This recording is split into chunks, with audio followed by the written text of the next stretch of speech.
Hi guys, it's Cydney and welcome back to my channel. I missed you guys so much. I know I haven't made a video in like forever, I'm sorry.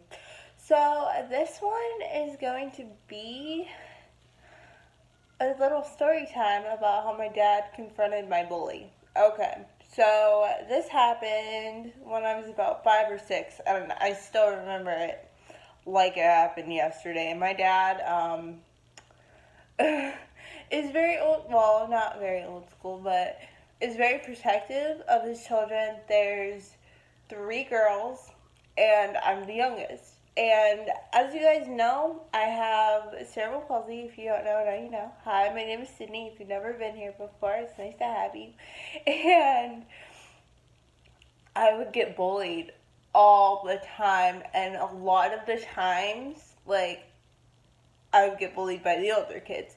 So, I'm not going to say we lived in a bad area because that's not a bad neighborhood at all, but where I live, okay, I live in Daytona Beach, Florida, and if you go 15 or 20 minutes away, you're in Port Orange. And Port Orange is kind of like the nicer part of town. There's the big houses, the good school, blah, blah, and my dad wanted me to go to that school because my sisters went to that elementary school. It was just like because my dad has been married once before and they lived close to that school. So I get a variance, which is if you're not in the United States, it allows you to go to the farther school. They'll send a bus out there to pick you up and you go to that school. But the only bus that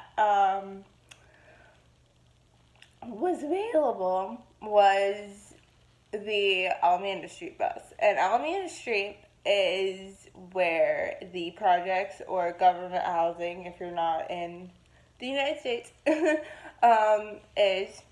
And, okay, where I live, I don't live, like, in New York City where there's, like, these big brick buildings.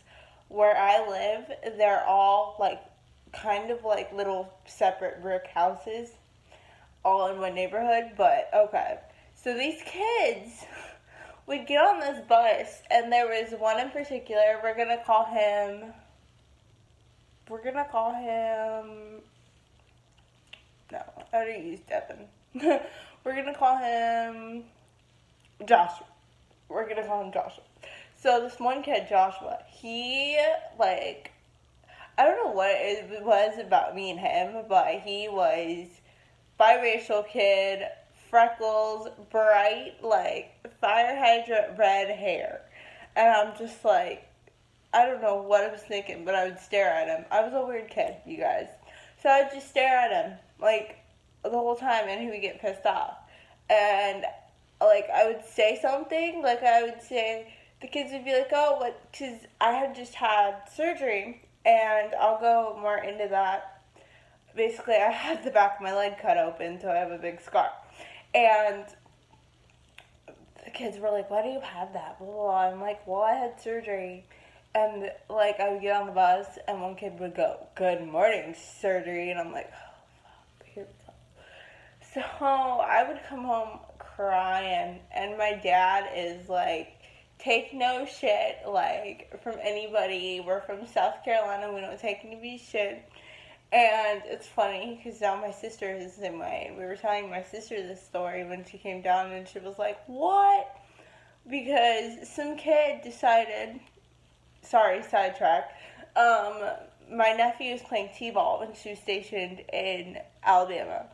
And some kid decided that, I think it was the kid that was throwing, my nephew was pitching, and so this kid decides to talk a bunch of shit about my nephew. Oh, you can't hit, you can't bat, blah, blah, blah. And my sister hears it, and my sister just starts going ham. Her friends had to grab her. She almost got kicked off of the t-ball field. Okay, back to my story. But, my dad, like, was like, oh, hell no. So the next morning, by the way, when this bus usually pulls up, because I have a disability, I get like curbside service. They'd pick me up at our driveway. I just walked into the driveway and they get on the bus. But because this was the bus that went to the projects, you could hear these kids all the way down the street. And my dad is like, oh, hell no. So my dad gets on the bus. By the way, the bus driver is a white lady, and I always have to have an aide to help me get up on that step. So the aide is from Venezuela. Yes, Venezuela. She's from Venezuela. So, and by the way, we've had previous incidents with this bus before, because there was another little girl, same grade, that was stabbing me with pencils. And I was telling my mom about it, and she was like, oh no. So she called the school board, and she was like, I want to see the tape. Or Board of Transportation, I think it is. And the aide goes, oh, I didn't see anything. And my mom's like, bullshit. So this bus pulls up, and by the way, you can hear these kids coming all the way down the street, usually. And my dad gets on, and the way American buses go is we drive on the left side of the road, I think. But your driver's seat is on your left.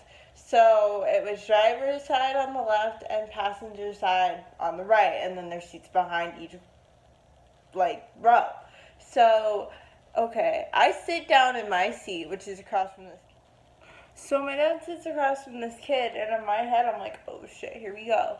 So my dad sits down, and he's like, listen, don't you say good morning to her, don't you say hi, don't you say bye, don't you breathe on her. You can tell your mom and daddy where I live. Don't talk to my kid ever again. And he looked like he was about to shit his pants. And my dad sits next to this kid, and he's like, don't you say bye to her, don't you say hi, don't you breathe on her. She's just a little girl, like, don't do it.